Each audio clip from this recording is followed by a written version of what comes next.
Hello and welcome to Nintendo Nostalgia, episode 172. I'm your host, Ryan Black, and I am joined by my co-host, Joshua Taylor, and we are back and we are playing with power. Josh, how you doing this week? I'm doing just fine. How about yourself? I am good. I'm in good health, and I am happy. I took a nap today. It was great. Nice.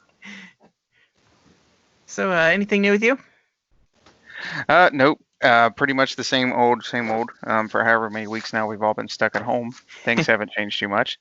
I mean, I very much wish this situation would change for everybody that's more negatively impacted by it. But, from my little house here, it hasn't been too bad. It's been kind of peaceful, I guess. Yeah, I noticed you're getting a bit of a mountain man beard. Nice. Yeah, which is, I guess, is pretty fitting. My head hair does not look so hot, so that's why I'm wearing a hat. It's all good. It's all good. So, we have a guest with us this week. Our guest, Chris Warren. Welcome, Chris. Hello. Thanks for having me. Hi, welcome. It's good to have you on. You reached out to Nintendo Village. I believe it was Gary that you reached out to and said, "Hey, I want to be on the show and be a part of the NOS hangouts and everything, and maybe even sometime be a part of the team." So we figured we'd have you on and audition. Welcome. No pressure at all. No pressure. No. Yeah, I've been, like I mentioned not too long ago. We spoke before we started recording, but yeah, I've been listening to you guys for a little less than a year, but I love what you guys do and happy to be a part of it. Awesome. Well, glad to have you on here. Yeah. Thanks. All right. Well, this is the part of the show where we start raving about what we love. So let's get into what we are radical Rexing about.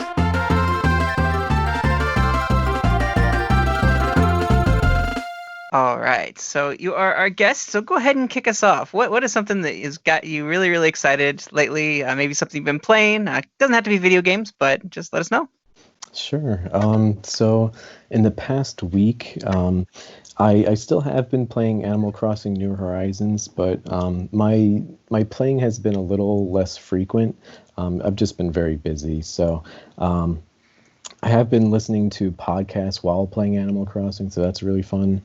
Otherwise, some like quarantine games I've been playing are like Ring Fit Adventure. I got very lucky and got a copy of that before things started to get a little crazy with the stock. I don't know what that's about. Yeah. Have you guys played Ring Fit Adventure? I have. I took it over to Josh's, and he played it for a little bit when I visited him. But I need to get back to it. I was doing it at work.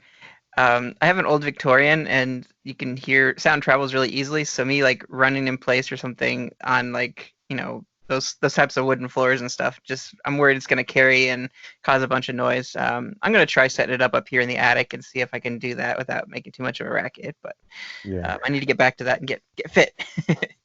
It's I have to say it's a really impressive game. Like the type of technology that they've been able to incorporate into such a game is really impressive. So looking forward to unlocking more things and seeing more of what the game has to offer. And otherwise, I've been playing. I've been tackling my backlog. So if you guys are familiar with the DS game Henry Hatsworth and the Puzzling Adventure, have you played that before or heard of it? No. Oh, really? Okay.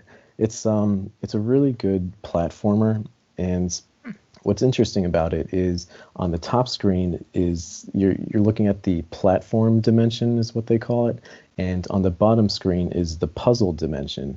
So there's two things happening at the same time, kind of, and the better that you do in the puzzle dimension on the bottom screen, the better items and things you can get in the platform dimension. So it's a very interesting, kooky game, and lots of great music and boss battles. So something to look into if you haven't played it before. Kind of reminds me of the split screen action of World Ends With You. Because you gotta do like puzzle solving and stuff on the top, and then like do the swiping and stuff on the bottom. So yeah.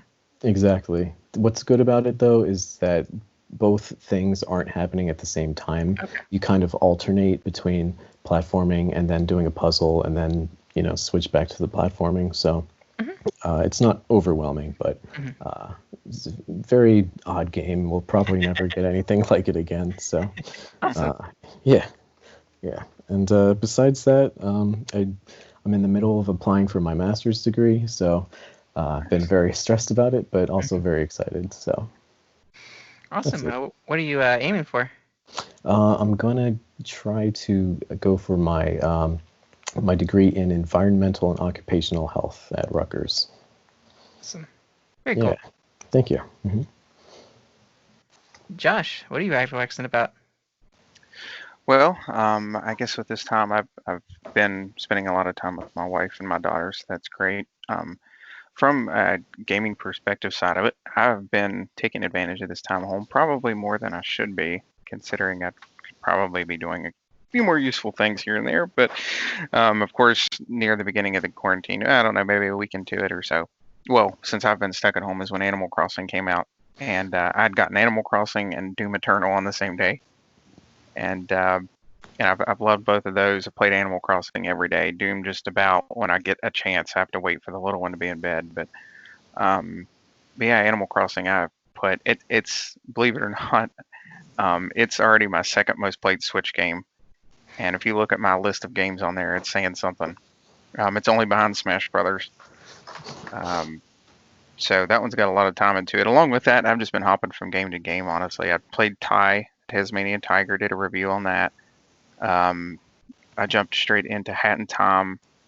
I'm playing Ori, the new Ori, and the Will o' the Wisp through Game Pass. What else? There was something else I goofed off on. Just bouncing around, taking advantage of the time a little bit. How many hours into Animal Crossing are you? I'm almost ashamed to say. That's fair. Without giving away all my secrets,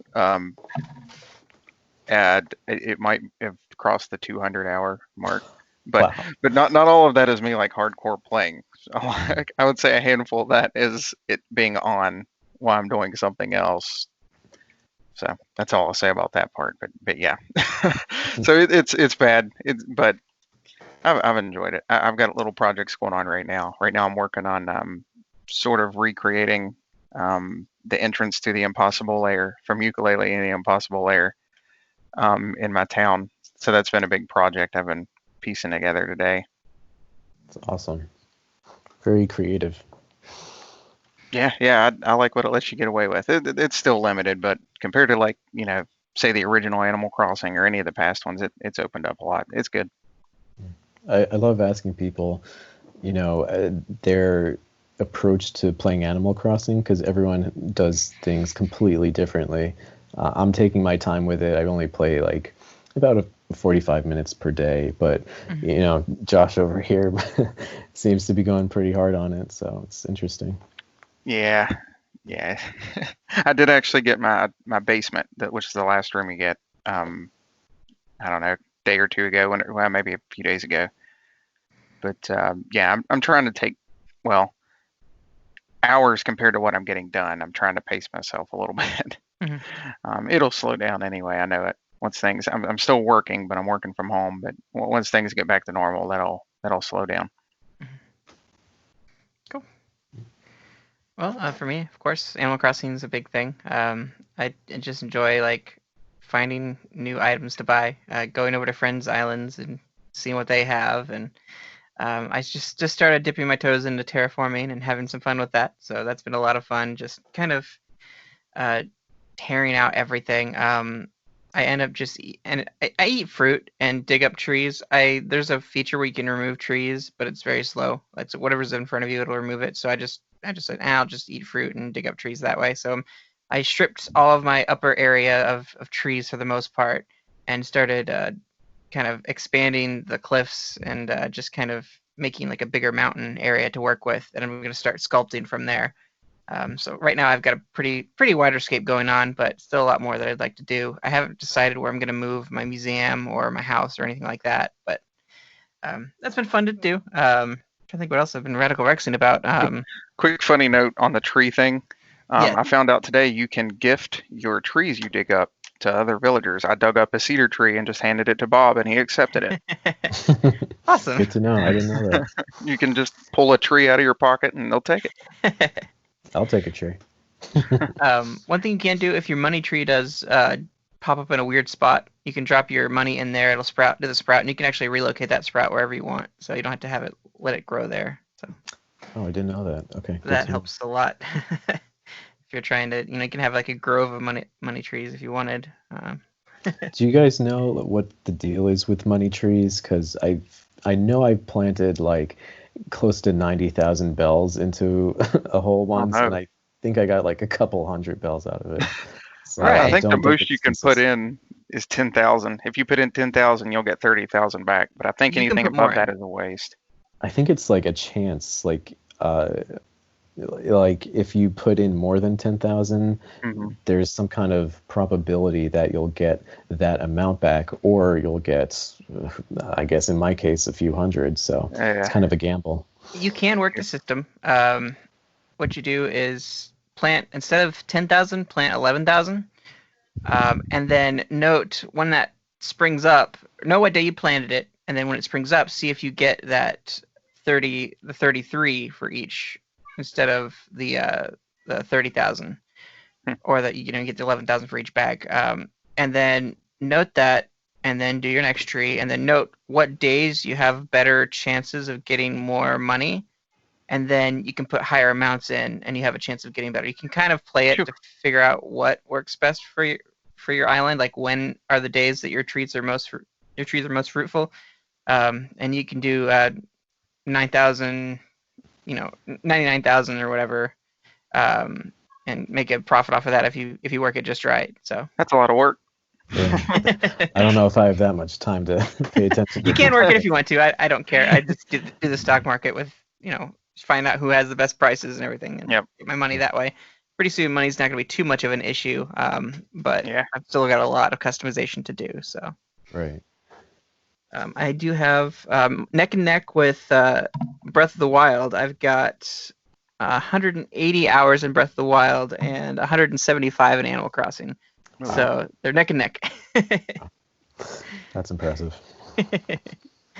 I think I'm at 60. Okay. So, yeah, like I said, I'm kind of taking my time with it. But after this week, when my schedule gets a little less busy, I think I'll put a lot more time into it.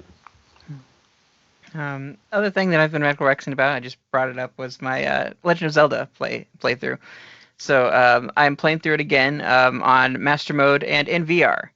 So Labo VR is pretty cool. I definitely highly recommend playing Breath of the Wild in Labo VR if you get the chance. It is probably the best way to play it, in my opinion. I just actually ordered it's a Sweatproof Gaming, has a head strap that you can basically wrap around your Labo VR, and you can just strap it to your head. You don't have to hold it or anything, and that's been really helpful. Before I was just playing where I was just laying down flat and playing, getting lost in the world of Breath of the Wild. But I strapped these Zelda headphones in and just lay down and just play, and it just get lost in the world. It's a little fuzzy from like you can't see far off, but close it's just fine. Like it's not that big of a deal, and I just get so lost in the game. It's a beautiful, beautiful game, and I did go back in regular mode and face Ganon with the VR headset, and my goodness, that experience was amazing. I think I was tipped off. I want to say it was like Game Explain or NVC or something. There's someone there that's like just raving about how awesome VR was in the Ganon fight, so I had to go back and do that. But I'm still playing through Master Mode and having fun. Taking a lot of pictures in Master Mode, which is fun. So that kind of leads us into our topic this week of taking pictures. Here we go. We are Well going done. to get into Beyond Good and Evil.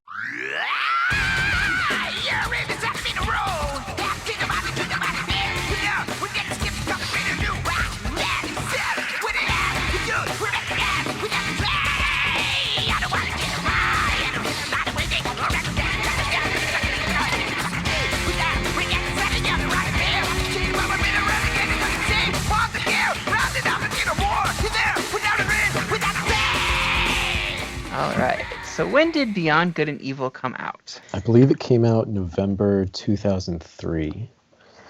Let me see. I've got it right here. Yep, it is November 11th, 2003. Yep. For I'll never PS2, forget it. Xbox, GameCube, all that good stuff. All right. So, Chris, you have the best experience with this game. So tell me a little bit, tell our listeners what exactly this game is about, a general premise. No spoilers necessarily, but we'll get into that Sure. later. Yeah, I replayed the game recently, and I only got so far to make sure that I didn't accidentally mention anything too spoilery. But um, the game is basically about a woman named Jade, and she lives on this planet called Hillis. And usually, Hillis is a very peaceful, beautiful world that kind of integrates technology and nature together really well.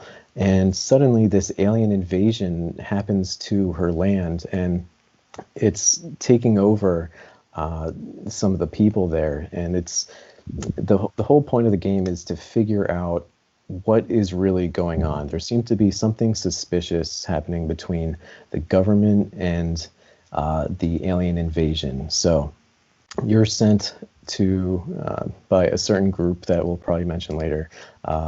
Well, they're called the Iris Group, and they assign you with this task of taking pictures of unique scenes that you encounter during your adventure. And slowly but surely, you kind of piece things together and understand what's really going on.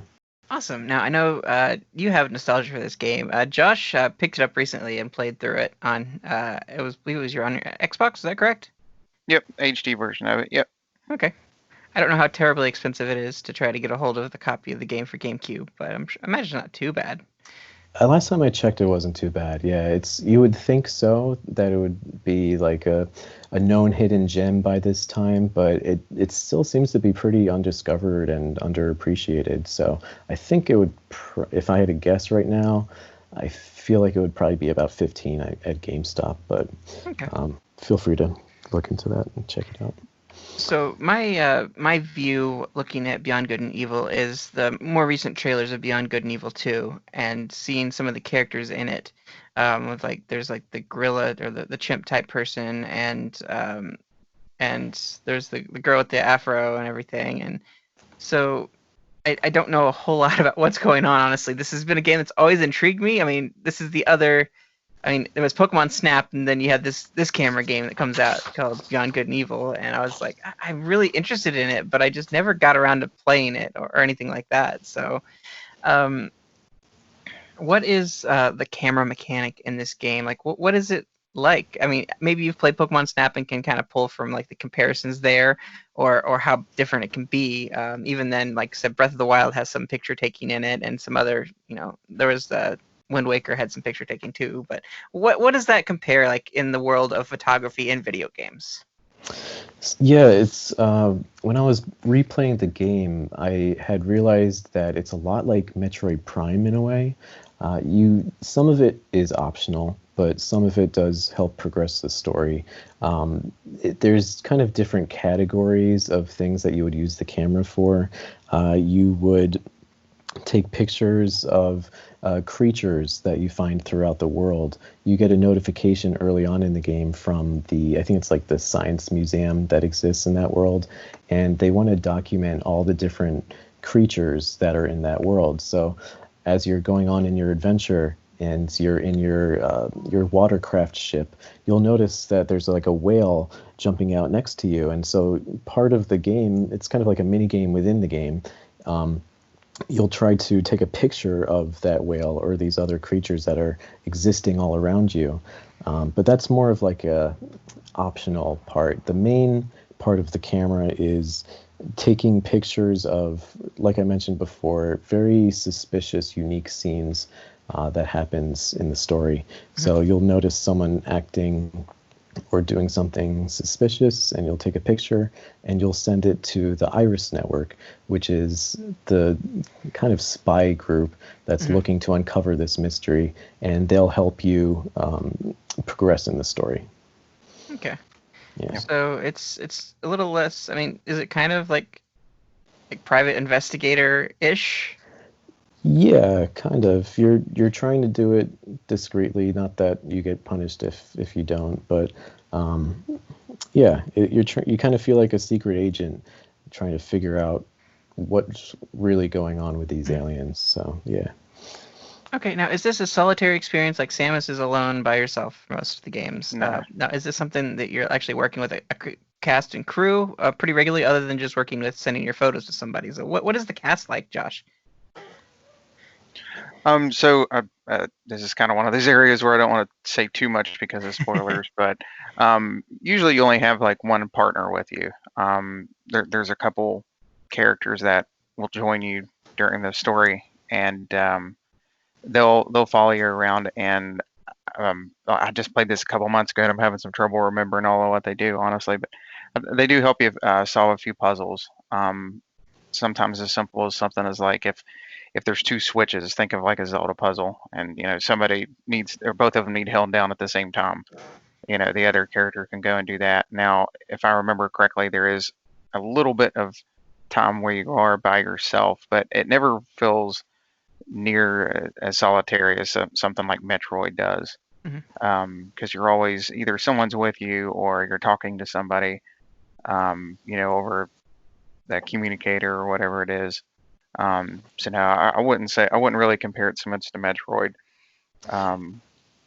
Yeah, I'd like to add to that. I think part of the game that's really important and kind of gives the game its identity is the interactions that you have with the other characters in the world. Something that I noticed while I was playing it is that it reminds me a lot of Star Wars in how diverse the characters are. And you might have seen this in the trailer. You'll notice that there's human characters, or there are pig humanoid characters, or a walrus character. So there's a lot of diversity, and that really gives some personality into the conversations and interactions that you have with them. She's not in the trailer, but Jade is the main character, and she has a mentor named Paige, who is a pig creature, a pig humanoid creature, and they have this really strong bond. And you notice when you do these puzzles together in dungeons that part of their bond helps you get through these puzzles. So it's a really interesting element that they added into the game. Okay, is there a relationship mechanic to it? Like the more people you talk to, the better you develop a relationship with them, or is that more just it's more linear with that? It's not. There's no progression with the relationships. A lot of it is optional if you want to find out more details of certain characters' relationships with each other. But for the story, you do kind of pick up on certain cues that show that, for example, Paige and Jade really care about each other, and during their story sequences, that really comes out. But if you want to get some details, the option for it is available, but it's not totally necessary. So is there a lot of stuff that you could dig into and unlock in this game then? You said there's a lot of optional stuff now. Is there a lot of unlockables or a lot of like things you can go for? No, not really. From what I remember, I didn't get too far during this second playthrough, but from what I understand, I guess the taking pictures of creatures, that's optional. It does really help you in the game, and it's very advisable to do so, but you don't have to get all the animals and creatures, and some of them are pretty easy to miss, so that is kind of reason enough to go back and replay the game. But yeah, a lot of it is pretty optional. One thing with a lot of the optional things, such as like the taking the pictures of the creatures and things like that, if you take a certain amount of them, you'll get I'm sorry, I can't remember the exact name of everything, but you'll get like an orb that basically Pearl. you can use for, pearl, that you can use for to buy certain things out of the store, like a different parts to your ship and things like that. So while a lot of this stuff is optional, it does somewhat like he was saying there, it does usually help you in the main game, so to speak.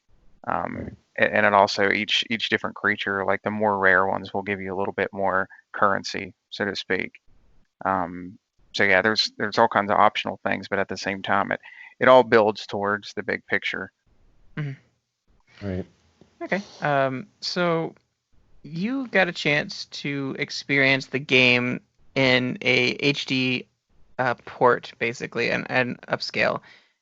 Josh, what did you think about the controls? Did those feel like a GameCube still, or was it something that they like? Could you imagine yourself playing a GameCube controller the same way as you did your Xbox controller, or is there something like different to that change? Would you say?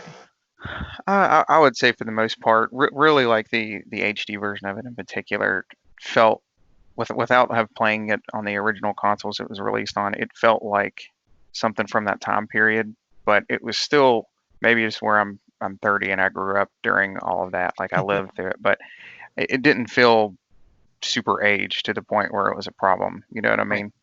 Um, so yeah, I mean it felt like a GameCube era type of game, but I don't know if that's really a necessarily all that much of a bad thing. I think things like controls, especially moving around in a 3D space, for the most part, had gotten pretty polished by that point in time. And I never really ran into any major issues with it. There's a lot of things to do in this game. Like, we've been saying, like taking pictures, so you got to move the camera around, you got to walk, there's a lot of stealth involved. Um, but nothing really sticks out at being annoying or feeling over, too aged or anything to be difficult to pick up nowadays, I don't think. Yeah, it does play a lot like a lot of the 3D games, 3D action adventure games that were out at the time. A lot of people might be familiar with Star Fox Adventures, and I Yeah. saw a lot of similarities in gameplay to that game. And also, everyone already knows this, but Star Fox Adventures plays a lot like a Zelda game. So Beyond Good and Evil definitely plays a lot like a 3D Zelda game from that time, such as Ocarina of Time or Wind Waker. But like Josh mentioned, there's a lot of different gameplay elements that they've incorporated into the game. It's not just like a 3D Zelda, but sometimes there's a racing mini game. Sometimes there is an arcade mini game. When you go into this bar within the city, there's this totally optional. It's kind of like an air hockey game that you can play, and it's actually really fun. And there's other categories of gameplay that you'll notice throughout the game that are they really they add a lot of variety to the game, but they're actually done really well too. So it's kind of hard to categorize Beyond Good and Evil into just one simple genre.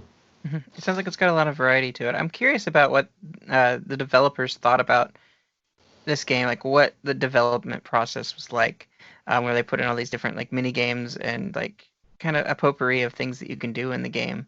It's very interesting to hear that there's some diversity to it. Now, this is a camera game, but really, what was the camera like?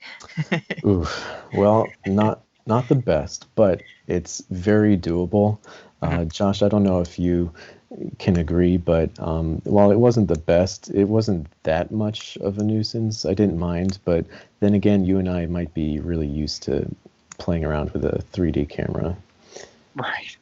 No, I didn't find it too difficult or anything. I mean, if I'm trying to think of anything I could even compare it to. Um, I almost think of, I don't know, Ocarina of Time or something, and then going into first person view and just being able to look around and maybe zoom in and a couple extra features like that. But Mhm. it wasn't anything overly complicated, and I don't feel like we've he mentioned a bit ago, there's all these different genres involved, but I don't feel like any of them hurt any of the other aspects of it, if that Mhm. makes sense. So it didn't like mess up the flow of things necessarily. Mhm. Yeah. I don't know if I could really categorize it best into any genre, because everything just sort of, I feel like, flowed together real cohesively. Taking pictures, the vehicle, um, races and things like that, the stealth, all of it just sort of just flowed with the game. Mhm. Um, and nothing really sticks out as controlling really poorly, or I didn't get frustrated when I'd be like, oh, it's another stealth section or something like that. Mhm. I agree. I think that, some people might know this already, but Beyond Good and Evil was developed by, I believe his name's Michel Ancel, who is the creator of Rayman. Yeah. And the Rayman games, while they are primarily platform games, they also have a lot of variety within their levels. So Mhm. you can see that kind of translate into this type of game. And you'll also notice that this universe was really well thought out. They thought of every single element of this universe, where what they do in their free time, what the kind of music that they listen to, and their attitudes about certain things, such as the government or other people within the town. So it's a very fleshed out universe that they thought very long and hard about, and that also translates to the gameplay as well. You could tell that they wanted this to be a complete experience unlike anything else you've experienced before, and it reminded me of Avatar at the time. So you guys are painting a very good picture of why this became a cult classic and why it's revered by many to be such a great game and why people got really excited when the second one was announced because it sounds like they've put a lot of care and love into this game. Now, what was it like playing like on a controller in the GameCube? Like, how did they map the buttons? Did they use the D-pad? Did they use the C-stick? Was it just mainly the main buttons you press? Did you use shoulder buttons and everything? Like, what was that like? I believe, I mean, it's a lot like Wind Waker. You just move around with the joystick. A is, I guess, like an action button. If you're close to something that you can pick up or use, then there's an action for that. You cannot jump, though, a lot like Zelda. So I was not used to that at the time. I used to love Banjo-Kazooie and just like hopping around, but that is not present here. And otherwise, the other buttons are more for like activating an item or doing something for a puzzle or fighting rather. So yeah. Okay. So there was combat in this game. It's not just picture taking, would you say? Oh yeah. Yeah, it's very simple combat though, so don't expect anything too crazy. It's just button mashing pretty much. Okay, is it melee or is it like actual like weapon, like guns and stuff, or? Yeah, it's the same thing as Star Fox Adventures, honestly. I was getting ready to say that. Yeah, it's almost like to me, it almost feels maybe a step better than Star Fox Adventures combat. It's Because go ahead. I don't know if it's more complex or not. I guess it could be, but it's they kind of give you the illusion that you are doing these really fancy, complex fighting sequences, but you're really just pressing A and Y and alternating between them. But there is a moment every once in a while where the action slows down and there's this slow motion sequence where you can aim an enemy at a certain target. So that's pretty fun and spices it up, but I didn't care too much for those, to be honest. So is this setting? You say it's on another planet and there's an invasion coming in. What is this world like? Is it utopian? Is it like very much like run down? Is anarchy like the main government? Like what is it, or is this at a time where everything's unseated because of the alien invasion? They're trying to rule things. Well, it was seemingly a utopia that turned quickly into a dystopia once this invasion happened. Like we've mentioned before, there's a lot of diversity and lots of different people just kind of living their lives, and this gets completely interrupted as this happens, and it seems as though the government was perfectly sound and no one really had any problems with the government. But once this happened, that's when issues with the government started to arise and people started to question things. So yeah, I guess it was a utopia that quickly turned into a dystopia. It's tropical too. Just to throw another word in there, it's hard to, I always try to make. Oops, sorry about that. Can you hear me? Mm-hmm. Might have to edit that part. Anyway, so yeah, the world is pretty tropical as well. It is. I always like to try to make a comparison with a game like this, since I know not a whole lot of people had played it, but I haven't. I struggle actually compared it to much of anything. It sounds like a real dystopian kind of future game, but it's got its dark moments for sure. It's got some deep theming and things like that, but it's also kind of bright and cheerful at parts. It's got a lot of personality to it that I'm hoping. I don't want to go too off track here, but I'm hoping the sequel gets it right, because I almost feel like looking at it. I don't even feel like it describes what the feeling of this game is. real well. It almost looks more like that sort of post-apocalyptic kind of game that you'd expect. For this original one, I feel like is very unique. Yeah, something that a lot of people might notice once they start playing it is the color green is pretty much everywhere. I was thinking that, but I didn't even know how to say it correctly. Yeah, Right. he's right. So I mean, you can even see that in the main character herself. Her name is Jade, and everything around you is the color jade or emerald and green. So it kind of adds to the tone of the game. You'll notice that it's very mysterious and natural. So it kind of ties those themes together. But yeah. I would even say some of it's sort of campy, so to speak. Especially at first, because it's unlike anything, like I said, I can really compare it to. So it's almost a little cheesy at parts at first, but I feel like the more you play it, the more you get used to it, the more It's kind of a it definitely has its own personality. yeah, I would kind of categorize the world as being kind of whimsical, and it's a game that has more mature themes than a child's game, but at the same time, it does have this wonder, this Alice in Wonderland type feel where everything's just very whimsical and playful and colorful and happy, but there's this really intense situation going on too. So it's a good mix of those two things. But I would also kind of compare the graphics to, or at least the character models to Luigi's Mansion 2 and 3, where it's these kind of exaggerated, almost caricature-like designs. So hopefully that helps some people. Yeah.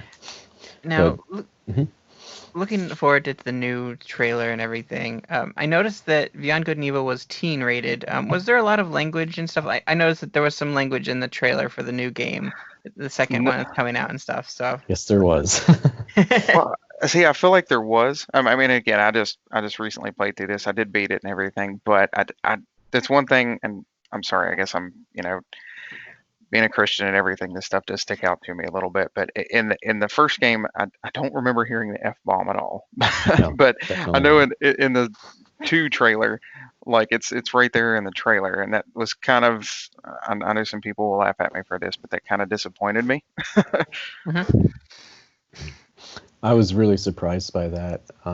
I personally, I don't care about cursing or vulgar language or anything like that, but I was very surprised and shocked that they included that because it just doesn't really go with the tone of the original Beyond Good and Evil.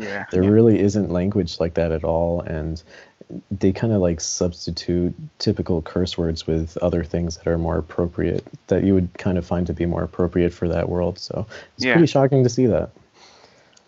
I don't want it to lose that original feel, and maybe that's outside of my own convictions or whatever. Trust me, I'm far from perfect, but I don't want it to lose. It's one of those things that I feel like goes towards it losing that identity it has. That's a little more unique. I know that sounds goofy over a little word, but it's just something that stuck out to me. Yeah, I agree. It's kind of like if Star Wars were to just start use cursing, like I guess you could do that, but it kind of takes me away from it. Yeah, it's kind of unnecessary, kind of takes away from the identity that I have in my mind whenever I think of it. So yeah, I was really surprised by that, but anything could change, so maybe they'll change their mind when the game comes out. I kind of hope they do. Now, I it's kind of in a weird position because this is a GameCube game, and we don't get too heavily into spoilers. We don't want to do that necessarily because, especially with the sequel coming out, like a lot of people may not have played the first one before, so it's kind of sitting in that point where it's not like really necessarily a dead game per se, as far as nostalgia goes. So we're not going to give too many spoilers away, but it does seem like there's some continued conflict in the second one.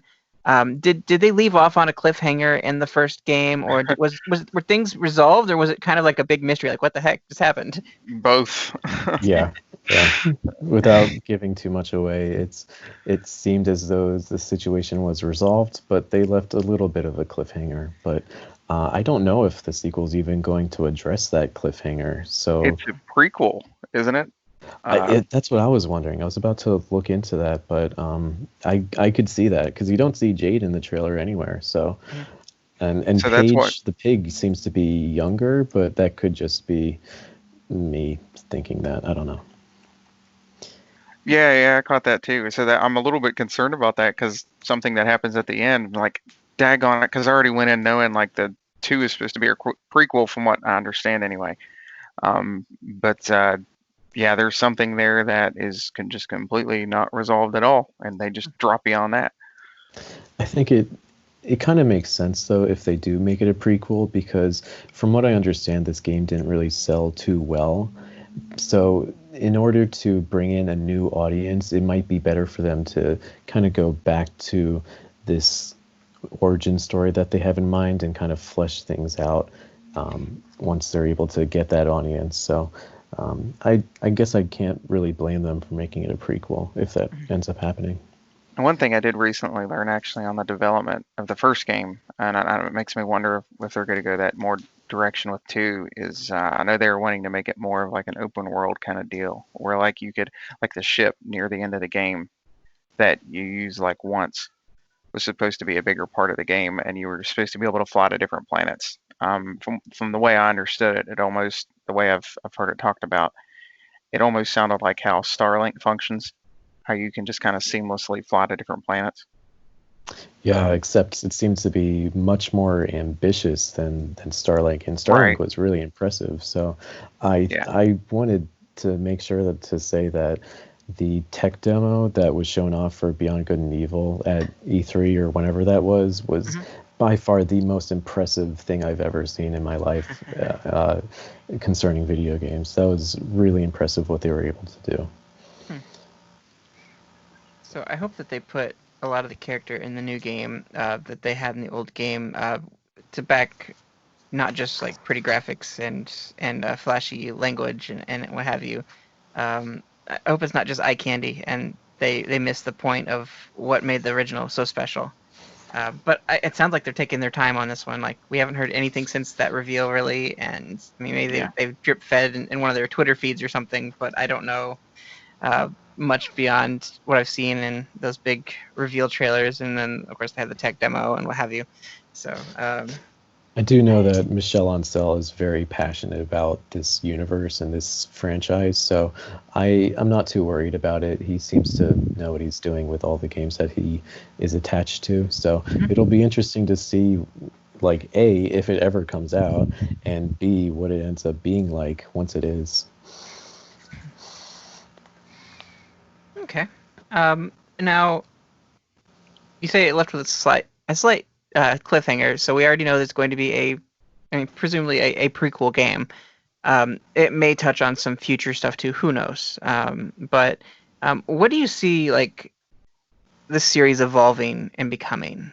Like, what do you think that this would could go, or what do you think it could branch out aside from just being like what we've seen in the trailer of the second one? Like, what would you imagine um, this to evolve into? Like, if you were to expand the game to today and make your own with all the picture taking and stuff, what does that look like?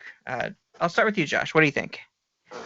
I think first of all, it depends on this prequel, how well it does. Well, if I'm calling it a prequel, as far as I'm aware, it is. But if two does well, I I don't think they could just go straight to a sequel to the original after that, because new players would not know what's going on. It'd be like they're skipping part of the chapter. So I almost feel like I don't know if that will ever truly get resolved, honestly. Because I almost feel like if they continue from there, they may just do another one after the prequel before their original game, if that makes sense. It what I'm a little bit afraid of, and I mean, it may be great, so don't get me wrong, but is that it's just going to take a completely new direction with this, with the second game, and they're just going to keep this new tone and this new direction for it. Which again, it sounds like it could be great. My concerns, I guess, I already talked about, but I honestly feel like the first one. I don't know if we're going to see anything quite like that again, even Mhm. out of this series. Now, it is yes, it is a prequel. It is set after the birth of Jade, but before the first game. So that kind of leaves it a little like open. I don't know what age Jade is in the game. Maybe they mention it. I don't know. But She seems to so be like in her 20s to maybe 30s, so she's an adult, but she doesn't seem too old. okay. So where do you see this series going, or how did you see some things like evolving for it? I'm really shocked, as I mentioned, about the direction that they're taking with the sequel, but I think that they told the story that they wanted to tell with the original, Mhm. and so I think they understand that the universe that they created is so fleshed out and so fully realized that they want to take it and try something completely new. Mhm. And I've been trying to think of a series that that's done something similar. And I hate to bring up nuts and bolts, Banjo-Kazooie nuts and bolts, but obviously I do hope it is much better than how that turned out. But Yeah. Yeah. I think they just want to try something new because they did everything they could with the original. Maybe they don't think that just another story would do a game justice, and they just want to be a little ambitious. So I guess they'll just feel it out. They'll probably just see how the prequel or sequel, whatever it ends up being, is received and kind of take it from there. Michel Ancel makes all these different crazy games, so who knows what direction he'll take with that after, and probably he doesn't even know either. He just kind of goes with the flow. To be fair, he has done a lot of good work, so I'm not super worried about it being just a complete bomb or anything. I just like I said, I'm not completely sure how I feel about the new feel or the new look of it, the new theming, I guess, of it, so to speak. But again, we haven't really seen much of it in a couple of years either, so who knows? Yeah, yeah. I do remember that there was some leaks about a sequel to Beyond Good and Evil, and that happened in around 2008. And there was like a leaked video. I don't know if you guys ever saw this, Mm-mm. where it was kind of like off-camera footage, Yeah. and it showed like Jade running through the streets, being chased by someone. So that seems like it kind of got canceled or canned for some reason, and they kind of went with this new ambitious, crazy universe idea.